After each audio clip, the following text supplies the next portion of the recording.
it's very obvious that we mentioned there that it's mostly more on side of Oman who wins the battle of comparing the living expenses for both countries.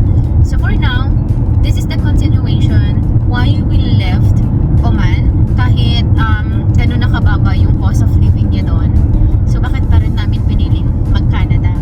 So in this video, we're going to tackle all our reasons why we transferred and moved here in Canada. Okay, so just keep on watching and please stay tuned. Okay, so the number one reason why we moved from Oman going here to Canada is, number one is to get a quick and easy Canada PR and citizenship. So sa Oman kasi guys, or sa Middle East, wherever you are right now in the Gulf country, whether it's Dubai, it's Parin, Qatar, Saudi Arabia, or even in Oman, it's really hard for those nationality like us, kinds of nationality like us, to have the permanent residency.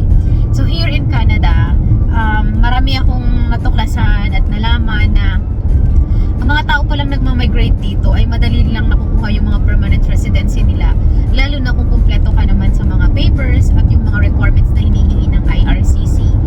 So permanent residency, marami ang mga taong nangangarap na makuha yung status na yun kasi syempre gusto nating magka-experience din kung ano yung na-experience ng mga normal na tao na naninirahan dito sa Canada, yung mga karapatan na nakukuha nila, yung mga benefits na nakukuha nila bilang permanent residency. Isa yun guys sa mga ginusto naming makamtan, kaya kami lumipat from Oman going here in Canada. Number two reason why we moved in Canada is to have a free and the best healthcare in the world. So in Oman and in Philippines, sobrang mahal magkasakit, lalo na sa Pilipinas. So kahit gaano pa kalaki yung sinasahod natin sa Pilipinas, kapag alam mo na matatamaan ka ng sakit or magkakaroon ka ng sakit, kahit anong ipon na meron ka, mauubos at mauubos talaga. So dito sa Canada, naisipan namin lumipat kasi we don't know how strong we are or gaano tayo ka-healthy. So darating yung time na there will be a cases that you will get sick. So in Canada, especially here in our Alberta's healthcare system, as long as you have the card, so everything is free. So sabi nila, hindi naman daw talaga libre ang mga healthcares dito sa Canada kasi you are paying tax. At the end of the day, once you are in the hospital, you got hospitalized, whatever cases that you have, you are not going to pay any penny, right?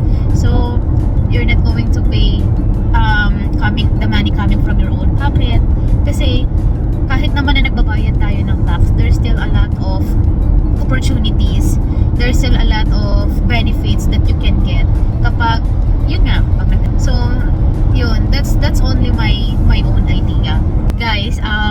Now let's move on to the number 3 topic, or number 3 reasons why we move here in Canada.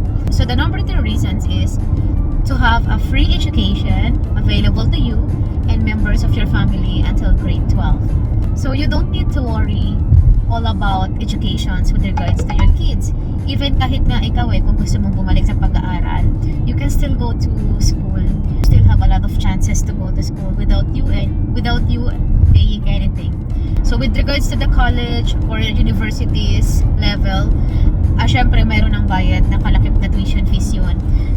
Uusapan natin kung paano naman kinukuha ng mga parents ng mga bata ang ginagamit nilang tuition fee, paano nila napapag-aral yung mga anak nila into universities or colleges. So that will be including in our topic. Number 4 reasons is to settle in the 10th largest economy in the world, because we all know that Canada is one of the first world country. So napaka-advanced talaga ng mga technologies dito sa Canada. Hindi lang technology, is yung mindset ng mga tao very advanced with regards to the economy. So nakakatuwang isipin na nandito kami ngayon nakatira sa isa sa mga malalaking bansa in the world. So it's our great pleasure, not really the same level as the Canadians are right now, but knowing their lifestyle, their culture, kung paano ang mga Canadians, they're very advanced when it comes to different things. So, kasayang isipin na na-adapt namin yung mga kultura na ginagawa nila or mga pinapaniwalaan nila kung bakit they are, progressive countries. The number 5 reasons, guys, why we move here in Canada is we want to get paid for our skill. So dito sa Canada, guys, most of the people got promoted dahil, may mga certificates sila.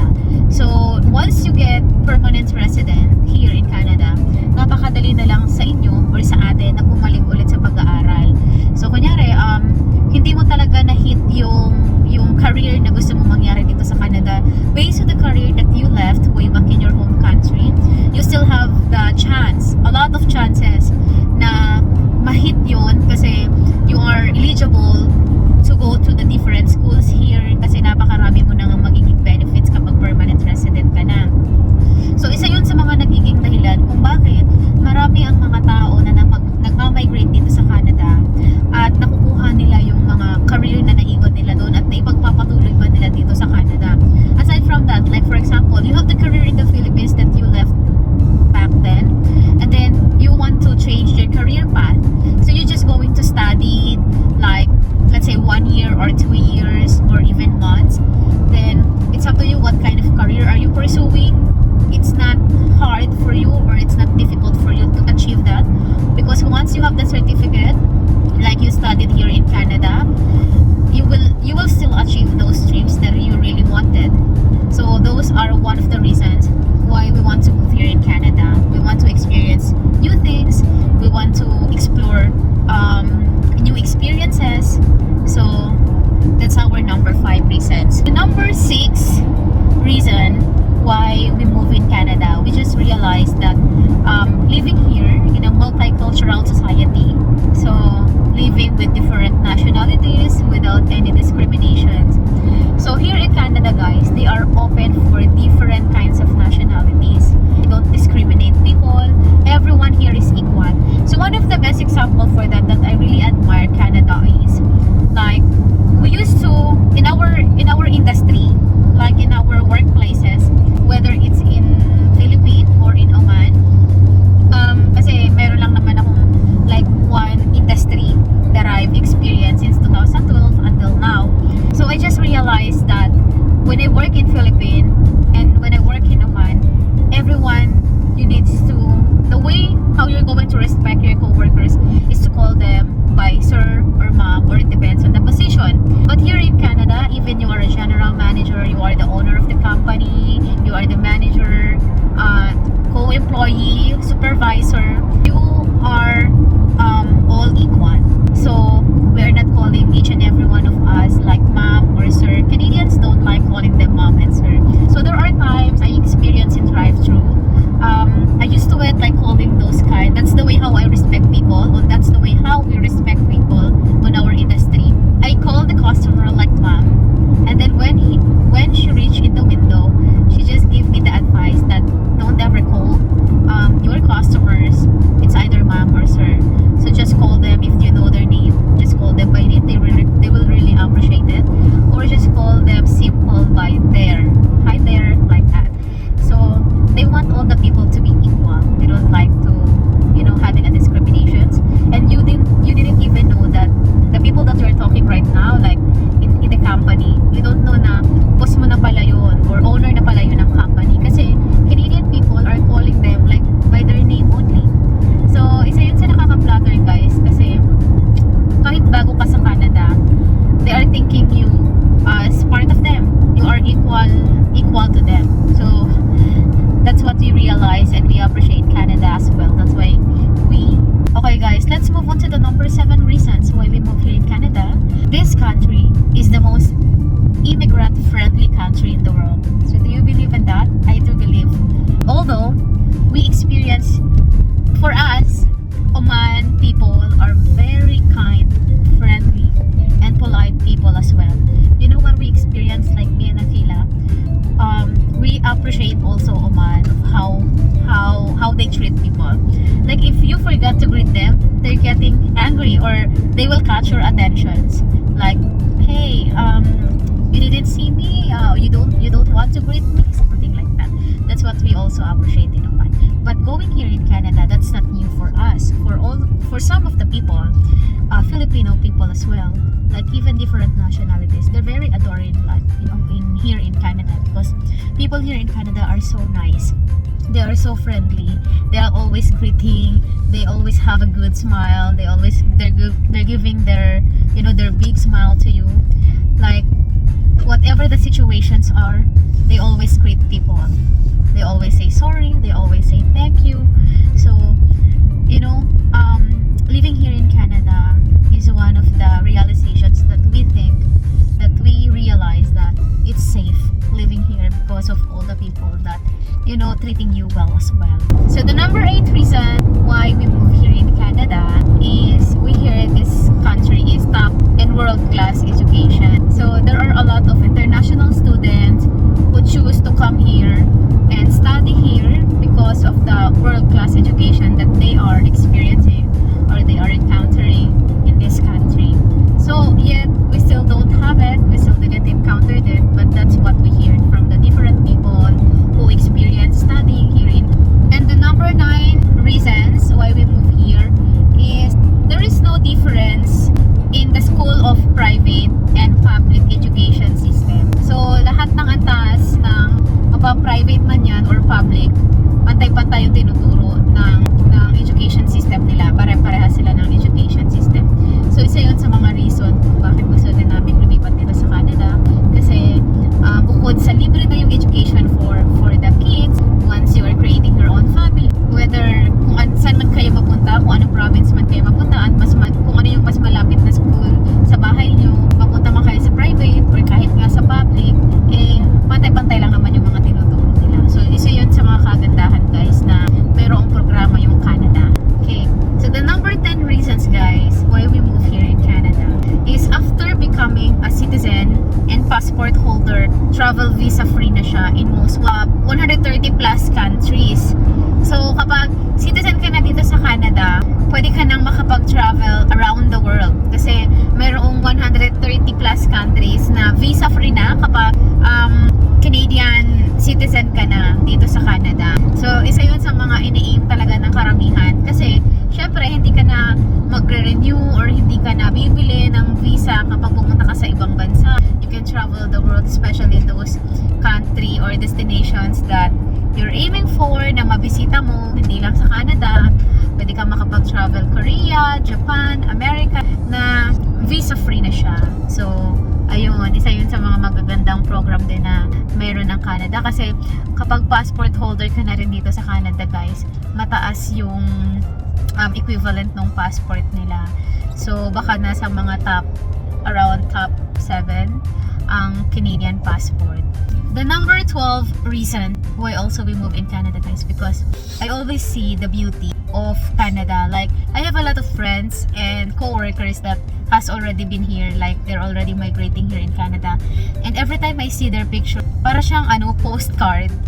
Parang especially here in Alberta, like along Banff, Jasper, those are the places that I really wanted to visit once I will be here in Canada, not knowing that dito pala ako mapupunta sa Canmore, which is like 15 minutes away lang sa Banff, and then 45 minutes away, 2 hours away in Jasper. So those are the areas na gusto ko talagang mapuntahan dito sa Canada. Isa yun sa mga laging ini-aim ko na saan makarating ako doon kasi you're looking at the pictures of my co-workers, my friends who migrate here in Canada. Grabe, hindi talaga ako makapaniwala kasi sobrang ganda. So I am thinking it's just only a frame, yung mga ganun, like a postcard. Tapos nung na-experience ko na, grabe, kahit anong weather, talagang sobrang ma-appreciate mo yung ganda ng mga natural resources dito sa Canada. Lalo na kung very nature lover person ka or outgoer person, you will really appreciate the beauty of Canada, like going to, looking in the lakes or staying in the lakes and looking the surroundings, the natural resources, doing the hiking or kahit na ano pang mga outdoor activities you really enjoy. So the number 13 reasons why is their government has a generous social services and benefits. So like for example guys, yung mga maternity and paternity leave policy, yung mga financial supports for up to 18 months so parents can take time to take care for their new baby. So what does it mean? So yung mga social services and benefits dito sa Canada, that's why a lot of people are migrating here kasi we don't have this one right in the Philippines, or Aquila said even in Sri Lanka they don't have it, especially kahit din naman sa Oman nung nandun kami. Dito sa Canada, as long as you're already 18 months staying here for a work visa, a student visa, 18 months ka na dito sa Canada, makakakuha ka na ng benefits for your kids. Pero yung benefits na makukuha mo sa kids ay until they reach 18 years old lang. So from 0 to 18 years old, that's the time that you will get the benefits from the government. It depends on your income. Kung magkano naman yung kinikita mo, yun lang din yung ibabalik sa'yo ng government. Ang kagandahan nun, you can have your leave until 1.5 year or 1 full year na bayad ka ng government. Magkakaroon ka ng benefits coming from government. Benefits for you. And aside from that, kapag lumabas naman yung baby, magkakaroon din sila ng mga child support. So yung child support dito guys, from 0 to 18 years old. Kaya ang ginagawa ng ibang mga parents, in order for their kids to still continue doing the studies on their colleges or universities, ginagawa ng mga parents, iniipon nila yung mga financial supports or child benefit support na binibigay ng government. Para pagdating ng 18 years old ng mga anak nila, hindi sila mamumroblema kung saan sila kukuha ng pang tuition. Lalo na kung gusto nila na mag-aral yung mga anak nila, matapos nila yung college, di ba? So, ganun yung ginagawa ng iba. Yung iba naman, it's very helpful na meron silang mga anak kasi kaluwagan yun sa kanila kasi like pangbili ng mga diapers or mga milk ng mga bata or other vitamins, doon na nila kinukuha sa binibigay ng government. So, ayun yung kagandahan talaga guys. Doon talaga number 1 ang Canada. Very generous talaga siya sa pagbibigay ng social services and benefits, lalo na kapag pamilyado kang tao. And the last reason guys why we move here in Canada, because we are so amazed with their 4 distinct season. So, meron sila ditong winter, they also have spring, they have summer, and they also have fall. Those different seasons guys are very stunning. Napakaganda. So dito sa Canada, all the seasons you will experience. You need to be prepared enough na darating na yung mga seasons na yun. So as I mentioned in my last video, my favorite season in Canada among those 4 is yung fall. How about you? What's Winter and fall. Winter and fall? That's your favorite season? Fall. So, fall kasi, ang surroundings talaga dito sa Canada, makikita mo na very colorful. So, iba-iba na yung kulay ng mga leaves. So, doon mo na talaga ma-appreciate. So, kapag ano na yung eksena na nakikita mo, alam mo nang paparating, maghanda ka na kasi paparating na, malapit na ang winter naman. So, ayun na yung taglamig. Syempre, dito sa Alberta guys, maraming umaalis sa area na to kasi ito talaga yung area na kung saan nagkakaroon ng extreme na talaga yung temperature. So, yung iba, it's still tolerable, pero yung iba hindi talaga nila kinakaya. So, ayun, kailangan maging prepared ka from top to bottom kasi sobrang lamig talaga. Matagal pa namin mai-experience yung taglamig. So, mahaba mahaba yung taglamig dito. Unlike sa BC, unlike sa Toronto, sabi nila doon, tolerable lang yung mga temperature nila doon. Minsan, they're waiting for a snow, but hindi naman daw dumadating. So, may mga ganong pangyayari. So, it's up to you guys kung saan talaga kayo mag-benefit. Kung it depends on what you really wanted. Kung kaya nyo yung lamig, at kung nagtitipid kayo at kaya nyo naman yung lamig, yeah, we can suggest Alberta.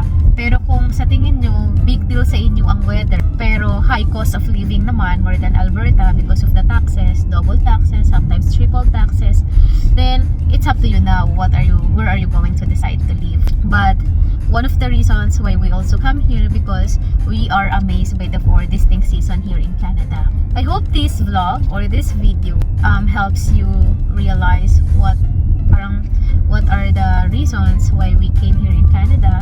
Do we think if we're still worth it living here in Canada? Yes, for us it's still, not because we're already permanent residents right now, but we still, looking back, and the reason why we decide to come here and migrate here in Canada. So, nandun pa rin naman yung mga reasons namin, hindi pa rin naman yung nawawala. Yun pa rin yung mga nilulooking back namin at iniisip namin kung minsan medyo mahirap na sa Canada. May mga bagay na talaga na ang hirap ng kontrolin sa Canada. But once we look back our whys and our reason why we really decide to move here in Canada, yeah, for us it's still worth it. So, because it all depends, guys, the way how you live here, paano kayo mamuhay, ilan kayo, ano yung kinagisnan yung buhay, ano yung mga kailangan nyo i-sacrifice, ano yung mga i-give up nyo, para, alam mo yon, makamit nyo pa rin yung buhay na gusto nyong mangyari dito sa Canada. Kasi marami sa ating mga kababayan na kapag dumating sa Canada, nakikibagay sila sa mga ginagawa na ng mga ibang tao. So, marami na ang